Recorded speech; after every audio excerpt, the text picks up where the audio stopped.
Hey, good morning, team. It is Tuesday, August 29th. I'm Amy Corr. I'm here with Kevin Van Eck. Yes, we are at the Goose Island office.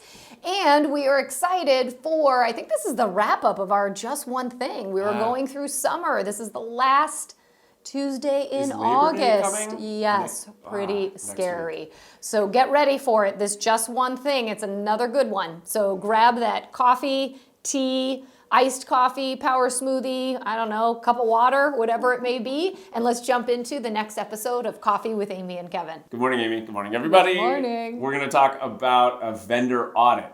Look, everybody's back from their vacations, whether they like it or not. It's fall. This is when people tend to start remodeling before they get into the winter season because of changes, depending on where you live, but also because everyone's back. They're back in their homes and they realize the things they want to improve can improve. And especially if they're thinking about listing in the spring, this is the time for them to do that remodel, upgrade, enhancement, whatever it might be. So we're going to talk about, over the next week, maybe 2 weeks, doing a vendor audit. Yeah, I mean, there might be remodeling, or it might just be some of the things that we do in the fall, right? Like having our HVAC serviced before the winter. Maybe we start looking at our gutters. Do they need to get, cleaned? Whatever it may be, right? Landscaping, final stuff, fall cleanup before the change of season. What we want you to be thinking about, though, this week, after you listen to us, is the idea of what do my vendors look like?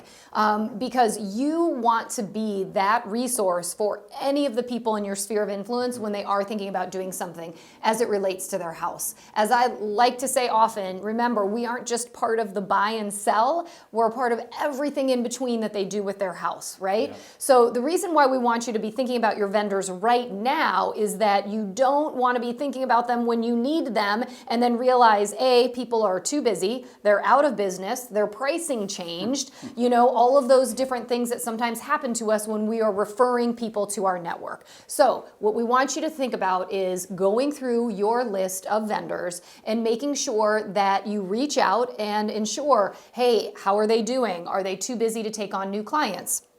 What is their pricing? Is it the same as what you had remembered? What is their lead time, right? Just making sure, because what we have to remember is, what are these vendors? They are an extension of you. So you want to make sure that when you are comfortably recommending these individuals for different things that your clients might need, that you feel confident that they can do a great job for the person you are presenting them to. So take the time now to go through your vendor list and just start writing it down. It's the basics, from plumber to painter to electrician, right? But think about home warranty, all of the different things that you often get asked about when it comes to somebody taking care of their house. That's right. Have it on deck so you're able to offer it up immediately and you don't need to vet someone when somebody needs someone urgently.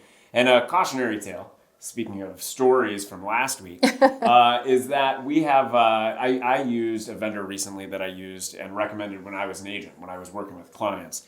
And I was wildly disappointed. Now, a number of years have gone by, and it wasn't the same. And I wish that I had done more vetting before I just went back to someone I had used, call it 8-10 years ago.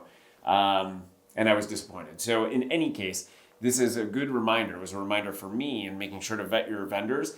I'm grateful that I used this vendor and I didn't recommend them to someone else. Because now they're off your vendor list. That's right. That's right. And the thing is, it's not about if they make a mistake. Mistakes will happen. Whether it's a lender, whether it's a GC, whoever it might be, mistakes might happen. It's how they recover. Yep, for sure. And then here's one other thing. As you're reaching out and kind of checking in on your vendors, making sure that your list is still up to date, that they're still in business, all of those good things, you might come across, for example, your landscaper who might say to you, hey, Amy, we wanted to let you know that we're actually running a fall promotion, that we are going to give 50% off for clients who sign up for a slot for a fall cleanup by September 15th.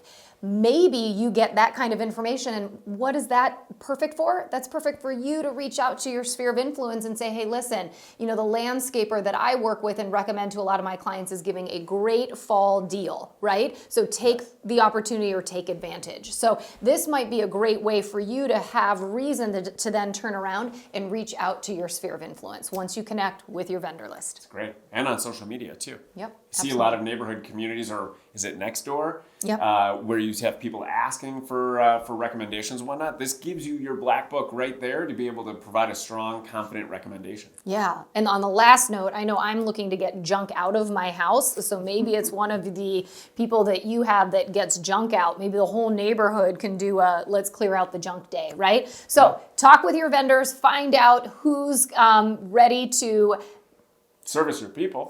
Exactly. Make sure that you are ready to go with your great vendor list. Alrighty? So make it a great Tuesday. Thanks so much for joining us. Have an awesome Labor Day weekend because I think that's coming up in a few days. Yes. And until we see you next time, remember, you got this.